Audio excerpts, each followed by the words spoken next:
लग रहा है बहुजनों की राजनीति कहाँ देखते हैं आप? बहुजनों की राजनीति हाशिए पर है, कुल मिला के एक लाइन में समझ लो। और वो हाशिए पर इसलिए नहीं है कि बहुजन समाज के वोटर नकारा हैं, वो हाशिए पर इसलिए है कि बहुजन समाज के नेता नकारा हैं।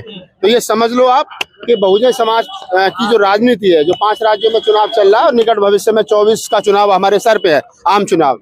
तो अगर बहुजन समाज की राजनीति हाशिए पर है तो उसके लिए नेता जिम्मेदार हैं।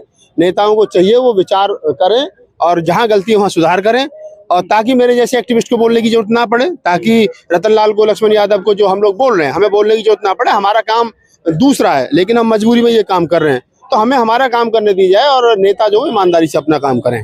छत्तीसगढ़, मध्य प्रदेश, तेलंगाना वगैरह में काफी मेहनत कर रहे हैं बहुजन नेता, खासकर जैसे बीएसपी हो गई। क्या कुछ हासिल कर पाएंगे इन राज्यों में? ये देखिए, बहुजन समाज पार्टी का जहां तक सवाल है तो छत्तीसगढ़ में, राजस्थान में और मध्य प्रदेश में बसपा का हमेशा से वजूद रहा है। चाहे 4 एमएलए आए हों, चाहे 10 एमएलए आए हों, चाहे 15 एमएलए रहे। एक समय 2008 में ऐसा भी था कि बसपा वहां पर सरकार बनाने के करीब थी फूल सिंह बरैया जी के नेतृत्व में, लेकिन बाद में क्या कारण हुए, क्या कारण नहीं हुए, लेकिन फिर भी वहां पर 10, 15, 20 सीट पर हमेशा मध्य प्रदेश का अगर आप आंकलन की बात करेंगे तो आपको पता चलेगा कि पिछले साल 7-8 सीट बसपा जीती थी और लगभग 36 सीट जो ऐसी थी कि जहां वो सेकंड पोजीशन पे थी। तो 40-45 सीट पर तो दावेदारी बसपा की हमेशा रही है। अगर वहां पर बसपा अपनी आपसी फूट को समेट ले, अगर जो उनका आपसी कलेश है विधानसभा लेवल पर, जिला लेवल पर, जो मैंने देखा है वहाँ, और उनके साथ बैठकर के समन्वय बनाया जाए, तो मैं समझ सकता हूँ कि सकारात्मक परिणाम आएंगे। और मैं तो यही कहूँगा कि बसपा के शीर्ष नेतृत्व को चाहिए कि वो जो लोकल लीडरशिप है उसके साथ बैठकर के बातचीत करें, कहाँ कमी हो रही है, कम्युनिकेशन कहाँ गैप हो रहा है, अच्छे जो प्रत्याशी उनका चयन हो, जो लड़ सकते हैं, जो जीत सकते हैं। और उनमें भी, प्रत्याशियों में भी चयन करते वक्त इस बात का ध्यान रखा जाए कि बहुजन समाज पार्टी जब किसी भी प्रत्याशी को टिकट दे तो वो कम से कम अम्बेडकरवादी होना चाहिए, जीतने के बाद में किसी दूसरी पार्टी में ना जाए, पार्टी के और समाज के दुख दर्द को समझे। और एक सलाह और दे रहा हूँ, हालांकि मैं सलाह देने की स्थिति में नहीं हूँ, लेकिन फिर भी दे रहा हूं कि जब चाहे छत्तीसगढ़ हो, चाहे राजस्थान हो, चाहे मध्य प्रदेश हो, मुझे पता है वहां बहुजन समाज पार्टी कभी भी सरकार नहीं बना सकती, लेकिन वहां 10, 12, 15 एमएलए बेहतर तरीके से काम किया जा सकता तो जीत करके आ सकते हैं।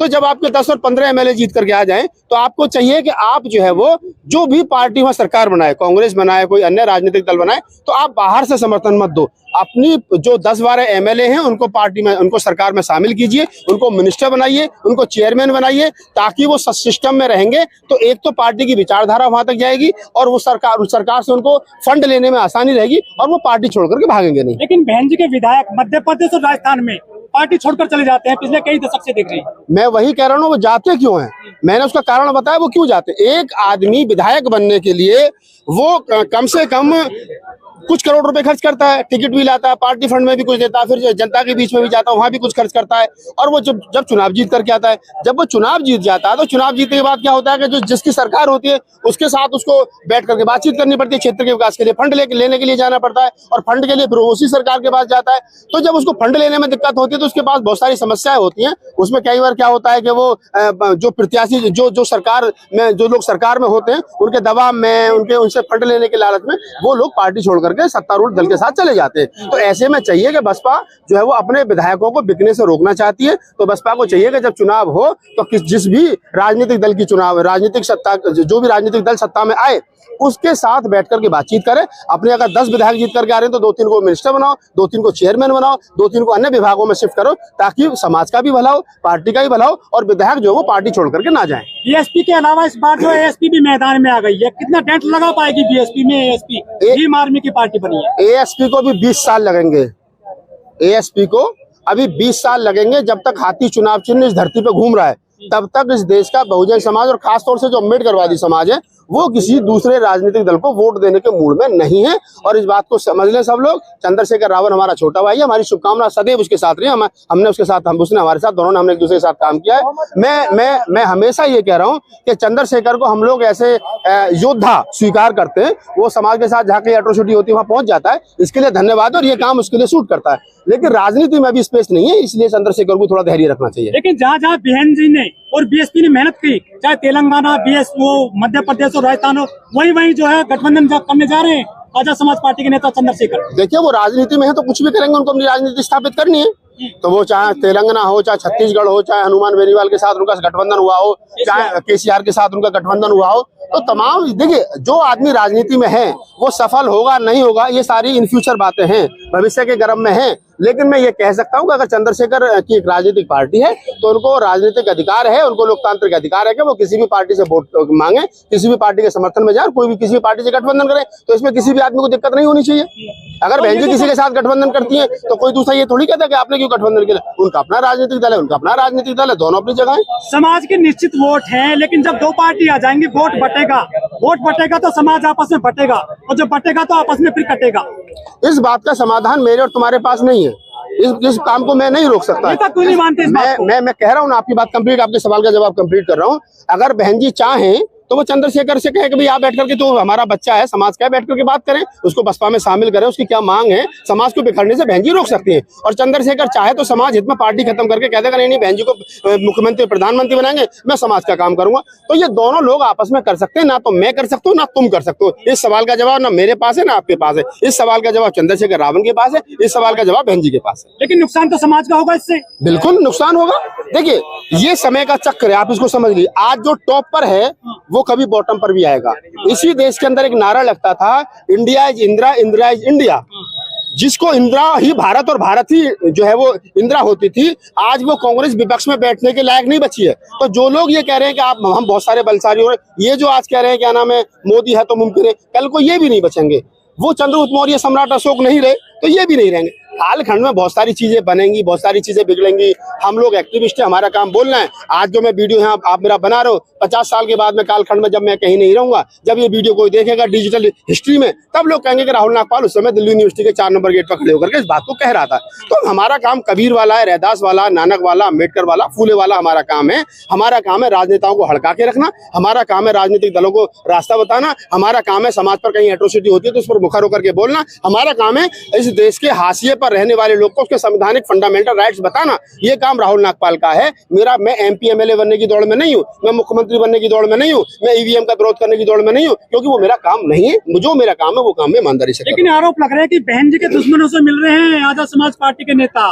वो मैंने कह दिया कि जब बहन जी के वो दुश्मनों से मिले, बहन जी के दोस्तों से मिले, जब उसकी अपनी राजनीतिक पार्टी है तो किसी से मिल सकता है, उसका अधिकार है ना। अगर बहन जी को या बसपा के लोगों को ये लगता है कि चंद्रशेखर जो है वो उनसे क्यों मिल रहे हैं, तो चंद्रशेखर से वो मिल लें। अगर मेरा छोटा भाई मेरे घर से नाराज होकर के जाता है और अगर मैं कहता हूं कि वो मेरे पड़ोसी के जाकर के चाय पी रहा है, तो मेरी भी जिम्मेदारी बनती है, नैतिक जिम्मेदारी बनती है कि मैं उसके कान पर थप्पड़ मारूं, उसको बुला करके लाऊं और अपने घर में बैठा करके उसे दूध पिलाऊं। अगर मैं उसको दूध भी नहीं पिला रहा हूं और पड़ोसी घर वो चाय जाकर के पी रहा हूं, अगर तू चाय क्यों पी रहा तो भूखा थोड़ी मरेगा। तो हर आदमी की अपनी सोच है। बसपा के लोग अगर ये कह रहे हैं तो बसपा के लोगों को बड़ा दिल दिखाना चाहिए, बैठ के चंद्रशेखर के साथ बात करनी चाहिए। और अगर वो बात करने की स्थिति में नहीं है तो फिर चंद्रशेखर क्या कर रहा है क्या नहीं कर रहा है, इस पर सवाल भी खड़ा नहीं करना चाहिए। सर आप दिल्ली यूनिवर्सिटी के गेट पर हैं आज और यहाँ पर आंदोलन हुआ है, एक बड़ी घटना हो गई है यहाँ पर। बाबा साहब की तस्वीर फाड़ी गई है असामाजिक तत्वों के द्वारा पुलिस की मौजूदगी में। देखिए ये कोई पहली बार तो हुआ नहीं है। रात के अंधेरे में बाबा साहब की मूर्ति सैकड़ों साल से तोड़ी जा रही है। बाबा साहब के नारे, बाबा साहब जब जीवित थे तो शायद ही बाबा साहब पर कभी किसी ने पथराव किया हो, शायद ही बाबा साहब का किसी ने विरोध किया हो, शायद ही बाबा साहब के ऊपर कभी किसी ने आपत्तिजनक शब्दों का इस्तेमाल किया हो। लेकिन बाबा साहब डॉक्टर अम्बेडकर के ना रहने के बाद में बाबा साहब की मूर्ति तोड़ी जा रही है, बाबा साहब डॉक्टर अम्बेडकर के फोटो फाड़े जा रहे हैं। तो इसका मतलब स्पष्ट है कि बाबा साहब डॉक्टर अम्बेडकर जितने इन मरुवादियों के लिए जिंदे खतरनाक थे, उससे ज्यादा मरने के बाद खतरनाक है। इसलिए डॉक्टर अम्बेडकर की मूर्ति और फोटो इनको चिढ़ाते हैं और इनके कहीं ना कहीं जो हिंदू राष्ट्र की परिभाषा है उसमें कहीं ना कहीं वो आड़े आते हैं और इसलिए बाबा साहब की फोटो फाड़ी जाएगी और हमेशा फाड़ी जाएंगी। इसको कोई नहीं रोक सकता। और मैं चाहता हूं, बुरी जिम्मेदारी के साथ कह रहा हूं कि बाबा साहब की मूर्ति टूटनी चाहिए, बाबा साहब के फोटो फटने चाहिए। अगर मूर्ति टूटेंगी, फोटो फटेंगे तो इस देश का अम्बेडकरवादी घरों में नहीं सोएगा, वो अपने अधिकारों के लिए रोड पर आएगा। और अगर बाबा साहब को मोदी जो ये तमाम सनातनी जो अपने आप को कह रहे हैं हिंदूवादी संगठन, बाबा साहब को सम्मान देंगे, बाबा साहब को भगवान बना देंगे, तो हमारे लोग जाकर के बाबा साहब की पूजा करेंगे। विचारों पर ताला और फोटो पर माला वाली कहानी हो जाएगी। पूरी दुनिया बाबा साहब को पूज रही है। अमेरिका में 25 फुट प्रतिमा लगी है और यहाँ यूनिवर्सिटी में बाबा साहब तस्वीर जो फाड़ दी है।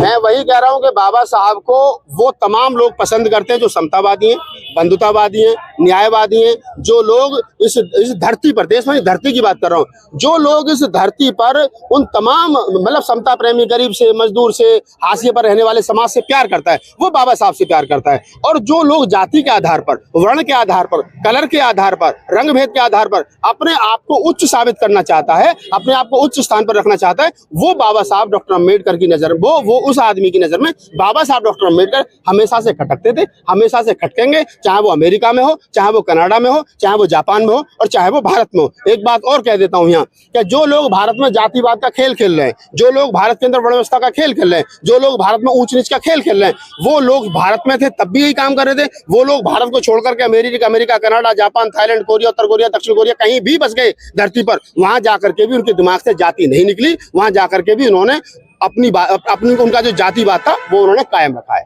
बाबा साहब के खिलाफ जहर कौन फैला रहा है यूनिवर्सिटी में सर? यहाँ तो शिक्षक होते हैं, पढ़ने वाले बच्चे होते हैं, ज्ञान दिया जाता है यहाँ पे।